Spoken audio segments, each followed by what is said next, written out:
first segment of the 3 that we're going to look at this week in Healthy and Whole is the eat segment. Every human being needs to eat. I remember a number of years ago, I had a friend who would tell me that she really disliked food preparation, eating, anything to do with food was uninteresting to her. And she was looking forward to the day when scientists would produce a little capsule that contained everything we needed for a whole day of nutrition, and she could just pop the pill in and be done with it. She didn't need to go through any of the rigmarole around food preparation or eating it, which of course is wrong on so many levels. Not only does it really squish us down to a really 2D representation of a person, just a body that needs sustaining with fuel, but it also focuses on how the processing of food to balance it out is the way to go, when we know that highly processed food or chemicals that are man-made are harmful to human bodies, and it's the naturally occurring goodness in its raw form that comes from plants and animals that is the most optimal for us nutritionally. And we know that eating is about nutrition. It's about what your body needs. And it's also about diet and lifestyle and how you relate to and fit food into the complexity that is your lifestyle. Food is about preferences and tastes and likes and dislikes, which has been built up over time, and your relationship to the things that you like and you don't like is nuanced and complex. And food is as well about health, and it's about tolerances and intolerances we have to certain foods. And our eating really is probably as unique as we are. I remember that when my middle child was small, I was part of a group that was taking part in a study into the psychology of child eating. And I was asked to bring Megan to an assessment with the researcher who gave her a selection of raw vegetables to eat. And she had to grade them using a smiley face system. So a smiley face meant that she liked it, a neutral face meant that she wasn't fussed, and a sad face meant that she didn't like it. I think she was perhaps 4 or 5 at the time. And the researcher picked her least favourite vegetable and prescribed it to her. I was to give it to her every day, just a mouthful or 2, with no precursor, no explanation about it, no encouragement to eat it, just exposure to the food every day. And I kept a diary of what happened. And then after 2 weeks of doing this every day, she was brought back in, and the researcher tested her the same thing again, the same selection of vegetables, including the one she didn't like, which was actually baby corn. And then she graded each vegetable. And unsurprisingly to the researcher, Megan had gone from really disliking baby corn to liking it, simply through regular exposure to it. And so when we apply the neuroscience of habit and plasticity to our understanding of how food preferences and food relationships get formed, we know that it is the repetitive thoughts that we are programmed with that have a huge influence over what we eat, what we choose not to eat, how we respond to food in stress or in happy times, or when we are short on time. And these things are all in our control. We really can curate a relationship with food that works for us on all levels of self, not just at the physical level, but at the emotional level and at the spirit level too.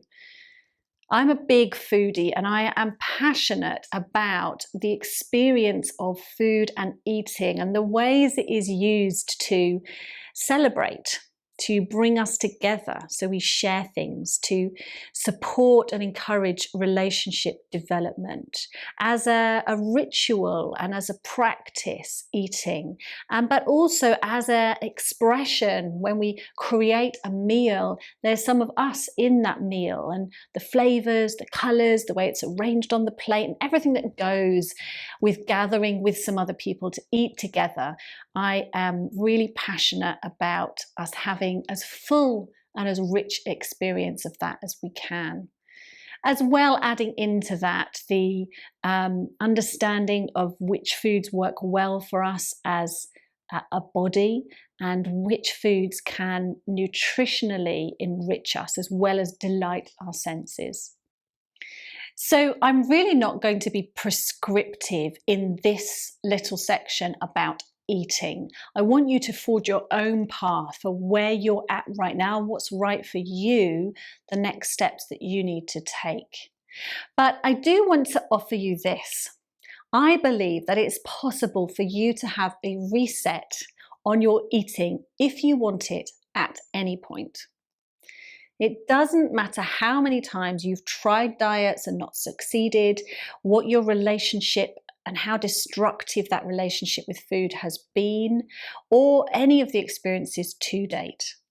If you make the right calls, if you are willing, and if you want it, you can make this moment the moment when you reset your relationship with food and your choices around food and eating. And any moment that you have, you can make that a reset. It will be the ongoing choices you make in your daily life that will really form you and your relationship to food in all its different expressions. So I'm just going to go back to the principle we looked at right at the beginning, which is inspiration plus discipline equals transformation, and look to apply it to your food, eating, and habits around nutrition, and see if we can give you a couple of takeaways for today, for right now in your life. So inspiration, the first thing. I think there's two ways in which you can get inspired right now to make little changes or big changes to your life with food. And the first one is to educate yourself. I really recommend getting hold of a book or two about food, eating, and nutrition that interests you, that grabs your attention.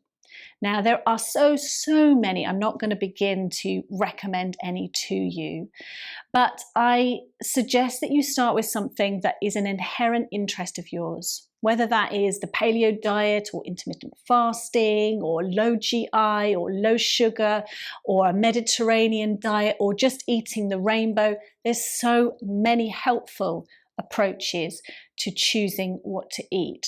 And reading a couple of books, watching a program or two, listening to a podcast from experts in nutrition is an amazing source of inspiration. And along with that, you might want to really dial down the information you get fed from the media, particularly adverts that will want to program you in all kinds of ways to make choices about all kinds of food, which may or may not be optimal for you. So dialing down the media, but also finding sources of inspiration about food and eating that work for you. The second way to get inspired is to engage with your goals around food. So we know how to do this: visualization, vision boarding, stepping into those images in your head or on a piece of paper. And also then method acting, finding ways to pretend that you live a paleo life and you eat really clean food. And as long as you are interested, as long as you care and it matters to you about your food preferences, all of these ways of engaging with the inspiration will move you step by step towards your goal. So really think about, what would you do and how would you feel once you've achieved your goals with eating? What would that be like for you? Live into that reality and you will draw your behavior and your emotions to that place. So that's inspiration, a couple of ideas. Right now, you might need to decide to get inspired again about food and eating. And then there's discipline. And the easiest way for me, I've looked a lot at habit and how it gets created and what are the neurological and biological factors involved in habit creation. And there's a whole lot of science out there. I've read very differing accounts, and I've picked what I think is the simplest, most user-friendly way of understanding it, which I call the 66-day rule, which is just the idea that it takes an average of 66 days to form and concrete a new habit in your life so that it becomes something that's automated, that you have triggers for, that you will follow through on a fairly automatic basis. So the way it gets broken down is for the first 22 of your 66 days, roughly, then you will be breaking away at the old habits you've had and really deconstructing how you used to think about this particular thing, in our case, eating.